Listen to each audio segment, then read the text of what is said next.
பொதுவா கல்யாண வீடுகள்ல செய்யற சாம்பார் தனி சுவையோட இருக்கும். அதுல பலவிதமான காய்கறிகளை சேர்த்து சுவையா செஞ்சிருப்பாங்க. அதே சுவையில பாரம்பரிய முறையோட வீட்லயே செஞ்சிருந்தோம்.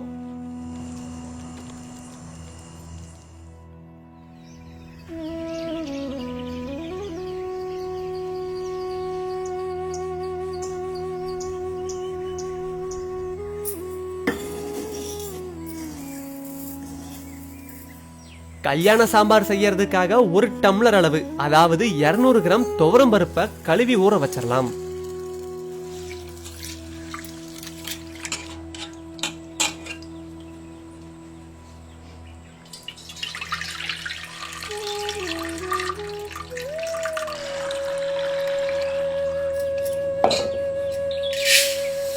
அதே போல சாதத்துக்காக ஒரு படி அரிசியவும் ஊற வச்சிட்டோம்.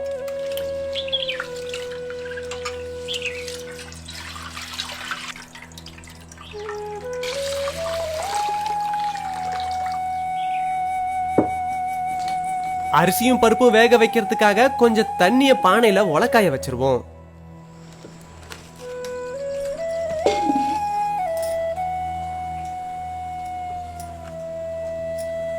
சாம்பார்ல போடுறதுக்காக 4 தக்காளி, 2 முள்ளங்கி, 1 கேரட், கொஞ்சம் அவரைக்காய், அதே அளவுக்கு பீன்ஸ், 2 கத்திரிக்காய், 2 முருங்கைக்காயை எடுத்துக்கிட்டோம்.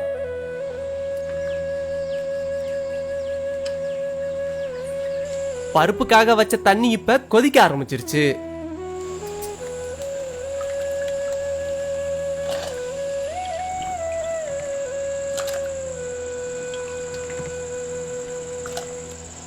ஊற வச்சிருந்த பருப்பை இப்ப சேர்த்துட்டு 2 தக்காளி, 6 பல்லு பூண்டு, 8 சின்ன வெங்காயம், அரை தேக்கரண்டி சீரகம், 1 தேக்கரண்டி மஞ்சள் தூள், கொஞ்சம் நல்லெண்ணெய், இதெல்லாத்தையும் பருப்பு கூடவே சேர்த்து வேக வச்சுக்குவோம்.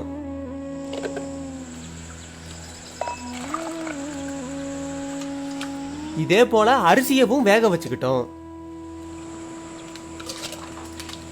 இப்ப கொஞ்சம் சுடுதண்ணில புளிய ஊற வச்சுட்டு எடுத்து வச்சிருந்த காய்கறிகளை நறுக்கி எடுத்துப்போம்.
சாப்பாடு இப்ப நல்லா வெந்துருச்சு.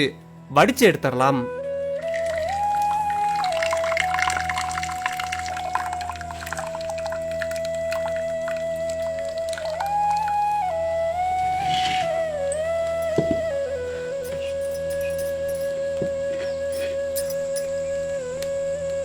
வேக வச்சிருந்த பருப்பு இப்ப நல்லா வெந்துருச்சு. பருப்புல இருக்க தண்ணிய வடிச்சிட்டு கொஞ்சம் உப்பு சேர்த்து பருப்பை கடைய ஆரம்பிச்சிருவோம்.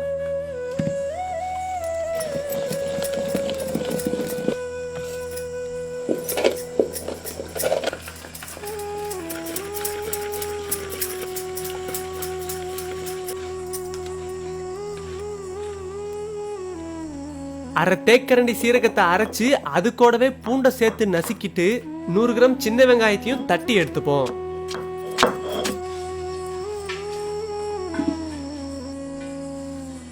இப்ப சாம்பார் வைக்கிறதுக்காக கொஞ்சம் எண்ணெயை ஊற்றி கடுகு சேர்த்துருவோம். இப்ப தட்டி எடுத்துக்கிட்ட சீரக பூண்டையும் கடுகு பொரிஞ்சதும் சேர்த்துப்போம்.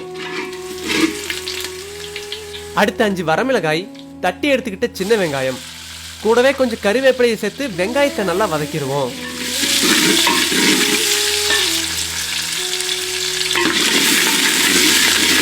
வெங்காயம் நல்லா வதங்கினதும் இப்ப 2 தக்காளியை நறுக்கி சேர்த்துப்போம்.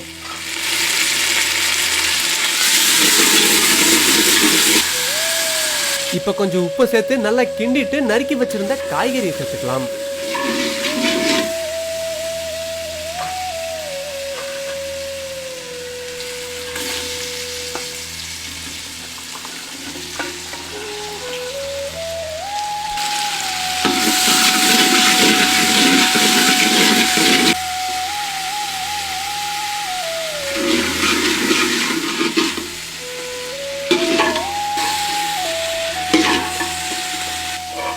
இப்ப பருப்புல இருந்து வடிச்ச தண்ணியை ஊத்தி காய்கறியை நல்லா வேக வச்சிருவோம்.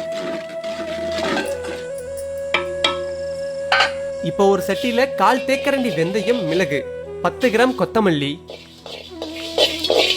பெருங்காயம், 10 கிராம் மிளகாய், கொஞ்சம் கறிவேப்பிலை இதெல்லாம் சேர்த்து நல்லா வறுத்து அம்மியில வச்சு அரைச்சு எடுத்துப்போம்.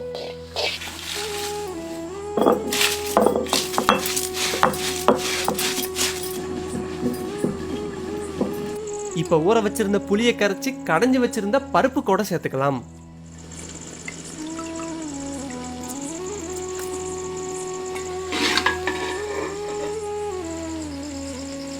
இப்ப காய்கறி ஓரளவுக்கு வெந்துருச்சு.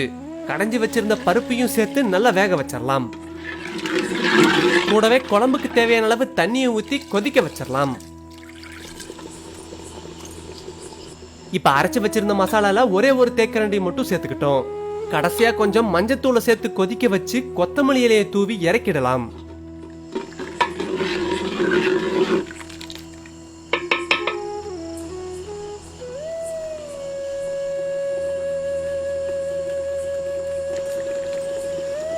கல்யாண சாம்பார் இப்ப சாப்பிட தயாராயிடுச்சு.